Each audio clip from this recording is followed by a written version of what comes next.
Hi, Mor Loushy. Welcome back to San Francisco Jewish Film Festival. We're really honored to have you here with us. Thank you so much for having me. Really, it's an honor every time to come back with my films to your festival, and it's so important for me. So, thank you so much. Yeah, thank you. Listen, I wanted to get into the film, but I just wanted to say, we have a long history of showing your films. We showed Censored Voices, Oslo Diaries, and now Kings of Capitol Hill. And I'm really interested to hear how you decided to take on this subject. I mean, obviously, you're not afraid of taking on challenging topics based on past history, but this one's a little bit different. And so I wanted to hear from you about the inception of the idea. So, it started, there was a lot of, news articles in Israel about the gap between American Jewry and Israel.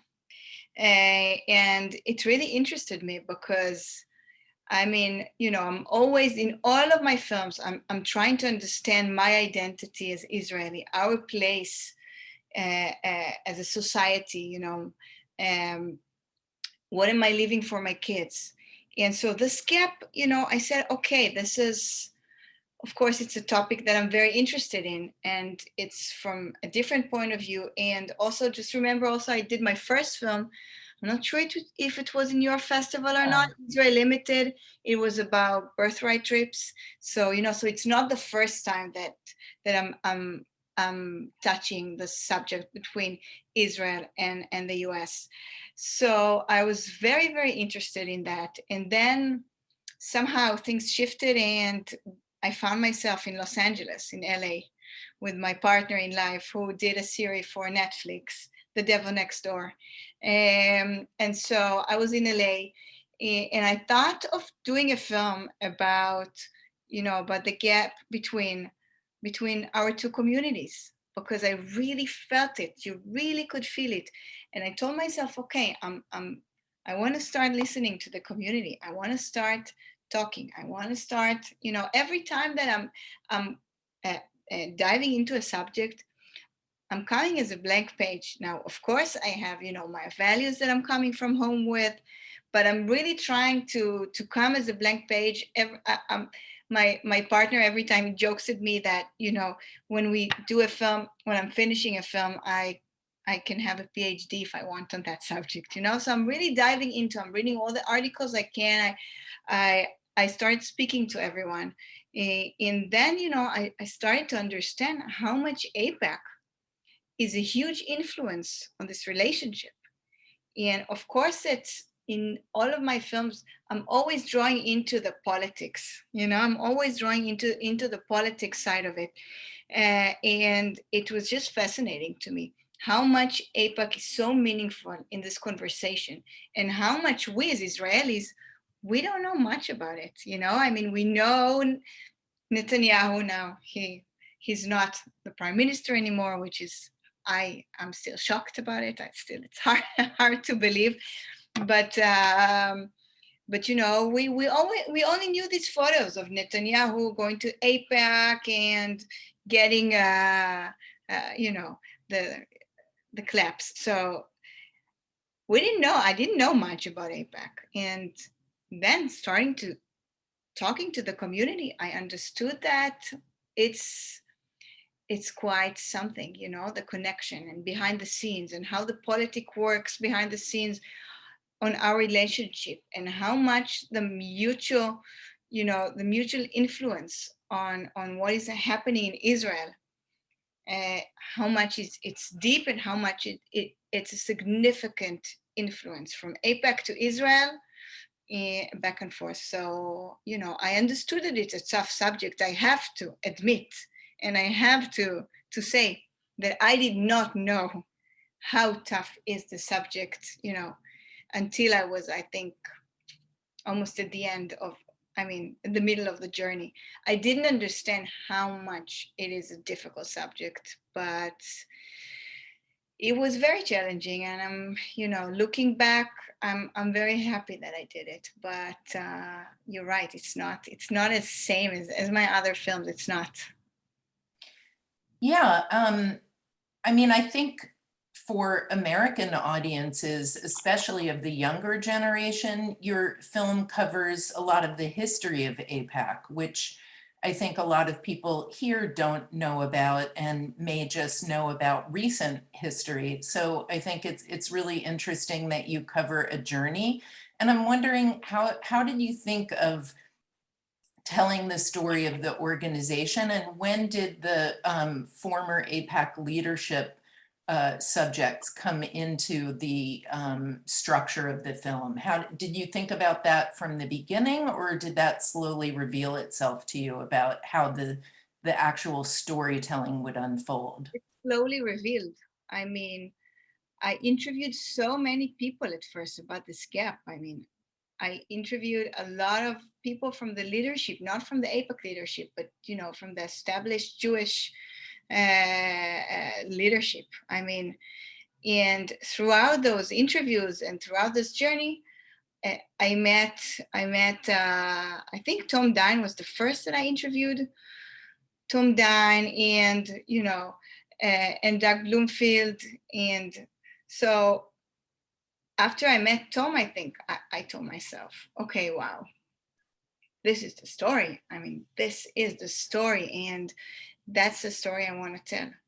And yeah, so it was a journey. Always it's a journey, but I think this one, yeah, it started as a film about the gap between the community, and it kind of shifted to AIPAC. And throughout this, process, yeah, I told them, can I have another interview with you, because you're starting to be my main characters of the film. So Yeah, and then I mean, you have the younger generation also represented, and I thought that was really interesting as well. So when did they come in to the picture, and what do you see as the tensions between, or not the tensions, but the different perspectives or lenses that the older generation brings versus the new generation?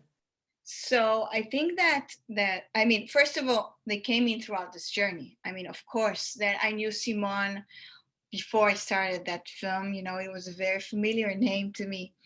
Um, but yeah, but we were looking for for people that grew up, that came from AIPAC, also the young generation. And from there shifted left, and I met them. I was a part of the Jewish community, and when I was living in LA for 2 years, my kids went to Jewish schools. I went to events. I think Jacob, for example, I think I met him in event for the Forward in Lisa Greer's house, which she's doing wonderful events. So I think that I lived in LA for 2 years. I lived within the community. I started speaking to everyone, talking to everyone. So, and I thought that it's, that they're fascinating, and that, yeah, the young generation moved a lot, to the left side, telling that, yeah, AIPAC is not telling the whole story. And I think also the moment that, for me, the story shifted you know, into the AIPAC story more is after I went to the conference, and I was there for 3 days, and I thought that it's just unbelievable. I really did. Like, after the 3 days of conference, I thought to myself, wow, like, they're talking about an Israel where I don't think I know. It's an Israel that I'm not familiar with. It's Israel without any complex. It's an Israel where, yeah, where, you know, rockets are coming at us, and we are amazing, and no occupation is mentioned. And so it was difficult for me. After 3 days, I was like, wow, okay, so this film has to shift somehow. I mean, this is a big story, And it's part of the education. It's part of the, I think that AIPAC educated generations of the community. And I think that the young generation, you know, I think we can't hide it anymore. The the complexity in Israel. It's not something that the young generation is willing to look aside anymore, and they want the whole story, and this story is not enough for them. So yeah, I think that the young generation, I mean, if the establishment will not listen to the young generation, I definitely think that they will lose them eventually. So I have a question because, you know, this question of polarization of communities and the lack of bipartisanship in American society, and recent political trends are very present in your film. And I think you're always interested in using your films to inspire dialogue and you know, debate and discussion. And in your film, it says that you reached out to the AIPAC leadership to participate in the film project. And so, you know, I'm wondering for you, was there a definitive, like, basically, did you get an official, you know, no on that, or were your requests? Yeah, and so I guess my question then would then be, if they had agreed to be part of the film, what was going to be your approach to integrating the voice of AIPAC leadership? Like I said, when I'm coming to make a film, the material leads me. So, you know, I can't guess Yeah, if they would have participated, what they would have said. I mean, I know that I think I know what they would say because I saw 3 days of the AIPAC conference on the stage. And, you know, this is the message, obviously. I mean, I know what the message is. It's very clear. I understand it. But wow, I would love for an opportunity for an interview with Howard Cora. I would love that. And I and things are shifting in Israel. I mean, I don't know, you know, how much they're shifting now. I mean, Netanyahu is not the prime minister anymore. Yeah, we have a government which, let's wait and see. I mean, I don't believe that that they will end the occupation. I don't believe that. But, you know, it's the start of a change. It's a start of a change. So we don't know what will happen. And I think that if AIPAC will not listen also to people like me, so they would be in a difficult place. Because I mean, I would love to have a dialogue and I would love to talk to them. And I think that also part of our culture as Jews is debating, is discussing. And AIPAC has not gave even one interview in the past 60 years. I mean, it says something, you know, it's not healthy. I think I understand the reason, I understand why, but if, you know, I think it's a mistake. I mean, I would love for dialogue. so I have a question because, you know, the film was supported by the Israeli Film Funds. You've had, you know, your premiere at Doc Aviv, which I think was maybe online and maybe some few screenings in Tel Aviv. No? Few screening. Unfortunately, yeah, the film Okay. came out in COVID year. Okay. And Yeah. it was very harsh. You know, it was nothing. We were all in our houses. Yeah, it was a difficult year for Yeah. the cinema. Yeah. And then you had your broadcast in Israel as well. And so I'm wondering if you can glean from, you know, albeit these sort of online venues, what has the response been to the film in Israel, and, you know, also what kind of dialogue is being generated there?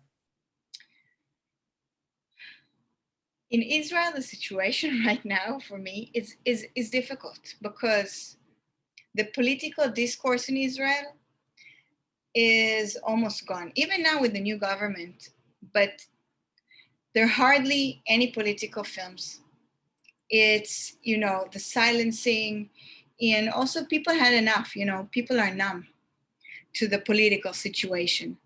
it's difficult. I felt it with the Oslo Diaries when it came out, and it was, here in the US, it succeeded very much. I mean, we were in Sundance, HBO bought the film. It was very successful.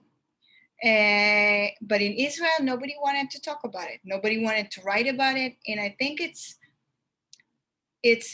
getting even harder and harder in Israel to do political films and to make political films. And I mean, the film came out and we got really great reviews, especially even from the US, I think that Times of Israel wrote a really amazing piece about the film, and we had really amazing reviews in Jewish outlets in the US, and we did have very good reviews in Israel as well. But if, to be honest, the situation in Israel, I'm very pessimistic. I mean, this is my home, this is my place. I do not want to live anywhere else but Israel.